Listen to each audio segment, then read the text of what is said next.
Here's what the creationists do about the facts. First thing they'll do, they'll say it's just microevolution. Now, I teach evolution. All right? I never talk about macroevolution because, in fact, macroevolution are one and the same thing. Give enough time, you can turn anything into anything.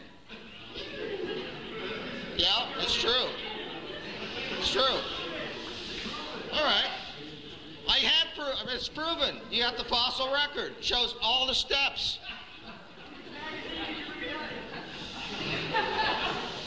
All right, so typically what the creationists do, they'll deny the existence of tens of thousands of transitional fossils. Go to a museum, look at the fossils yourself. They're there. First of all, fossils don't prove evolution, okay? The fossil record is consistent with a story, a historical pattern.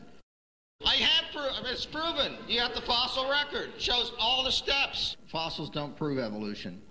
And that's exactly what paleontologists work at. The fact that it's losing its legs and turning into a whale is not really, that's still an example for evolution. Yeah. Okay, go ahead. You can't go backwards. You can't go backwards? You can't go backwards, because there's no backwards. There's go backwards for evolution. Right. Okay. There's no forward. There's no forward, there's no backward. Just everything stays the same. It's change. You're a creationist, man. Everything stays the same. But now if you find many fossils in the dirt, the fact that you find millions of fossils in the dirt, That's proof of a flood. now that's millions. That's millions.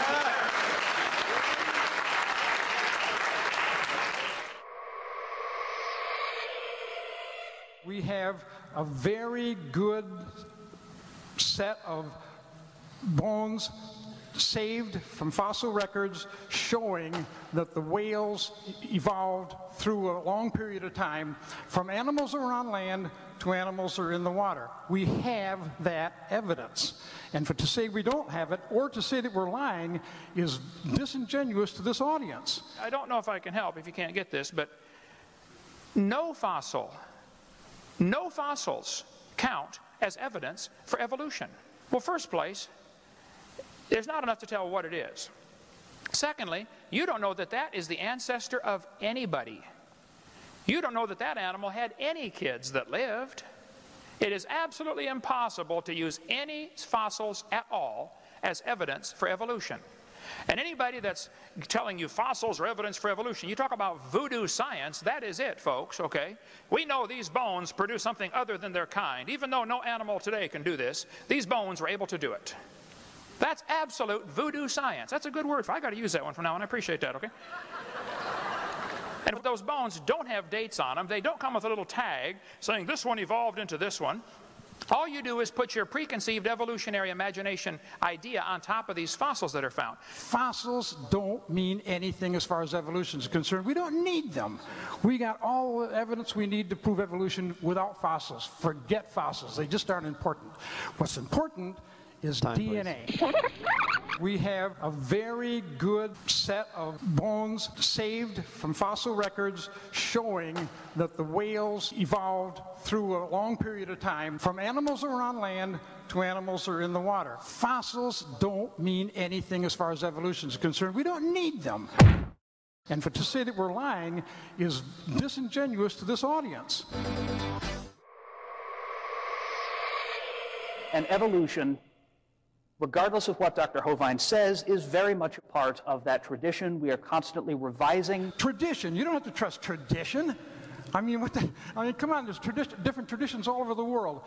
But we can trust science because science should be the same all over the world. So you start from very simple life, and eventually you get everything that we have around us, from elephants to alligators to chimpanzees and everything in between.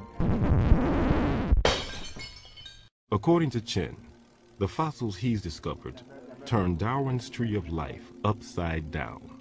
Darwin's tree reverse condition. Very unexpectedly, our research convincing major phyla starting down below at beginning of Cambrian. Base is wide, gradually narrow, so this is almost turned down different way.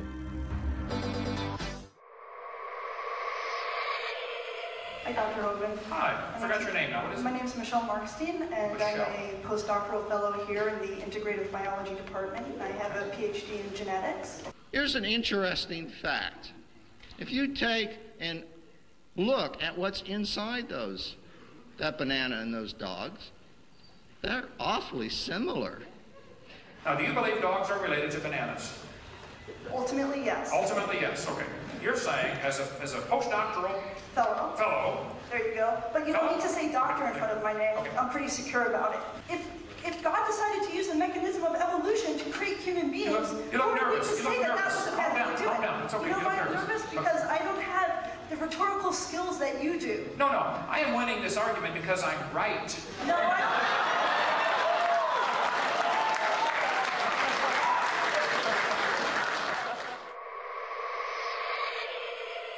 Does that prove common ancestor, or could that prove common designer? That's where you're wrong. I think it does not prove conclusively. It supports the view of common ancestry. Why doesn't it support the view of common designer? Well, why would it support the view of a common designer? Well, why do all motorcycles made by Suzuki, Honda, and everybody else have 2 wheels, and all cars have 4 wheels? It's a common design. Machinery is a horrible example. This has nothing to do with living things. Okay, but my point explain to me what this has to do with a common designer, because I really don't get it. I'm sure you don't get it, but I'm going to try to help you. The similarity between a Honda Prelude and a Honda Accord are pretty striking. Yes, they're from the same maker, Honda. You got the point. You got the point. I do get the point. I believe in Christ. I believe he created certain things, but you believe it's possible that you believe it's possible that humans and apes have similarities because they simply have a common designer. Is that a possibility? That they're not even related, they're just the same guy designed them all. That can be a possibility, yes. What evolution do we have? What can we see? What examples do we have of evolution, regardless of the conditions, fast or slow? Please name your best one. Well, we talk to the fossil record, right? We talk to the obvious existence of extinct and ancient life forms that have all the appearance, unless you believe a very complicated conspiracy theory, they have all the appearance of being millions of years old, right? So the fossil record, the more we fill it in, the more complete it becomes and the more powerful it becomes as evidence for evolution. Fossils don't prove evolution. Fossils don't mean anything as far as evolution is concerned. We don't need them. If people have lower back pain, that would not be proof of an ape-like ancestor, and that would be the opposite of evolution. No, it would not be the opposite of evolution. Yes, it is. I would love to explain why it's not. Okay, where's an example of where we're gaining something new? We're gaining the ability to walk on 2 legs and thus have 2 appendages free to hold things. Who taught you that? And why did you believe it? I didn't teach you that. Now, I gotta come here more often. That's just what I need. Okay. I'll come here as often as you can find somebody to debate me, brother. You can call me. I'll come. You all know that evolution argues that we share a common ancestor with the great apes, the chimpanzee, the gorilla, and the orangutan. Well, if that's true, there should be genetic similarities, and in fact there are. So we have 46, they all have 48. That's very interesting. I would say I believe in a designer, but you know what? I don't believe in a deceptive one. I don't believe in one who would do this to try to fool us. And therefore, I think this is authentic, and it tells us something about our ancestry. Number of chromosomes is an interesting study. It is indeed true that chimps have 48, humans have 46. Tobacco also has 48.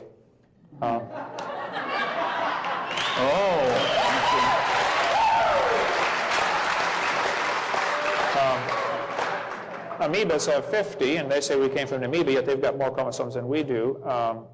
Chickens and dogs both have 78. They're identical twins. The fern has the most chromosomes. That's the ultimate goal of all evolution, to become a fern. So the similarities, I think, are evidence of a common designer. We haven't absolutely proved it yet. We haven't absolutely proved anything. I ask you, don't believe me. You don't have to believe me. You don't have to believe him. You don't have to trust authorities, even me.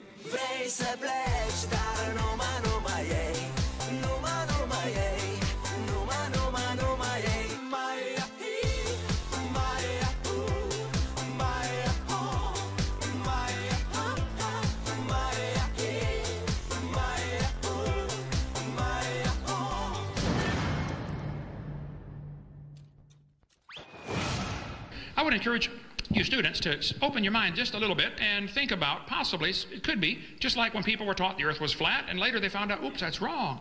And somebody taught, oh, well, big rocks fall faster than little rocks because Aristotle says so. That was taught for 2,000 years, and it's wrong. And some of you are being taught in this university that you evolved from a rock 4.6 billion years ago. Well, it's wrong. You were designed by an all-wise, super-intelligent creator who loves you and would like to forgive your sin and take you to heaven, but if you want to go to hell, that's your business, okay?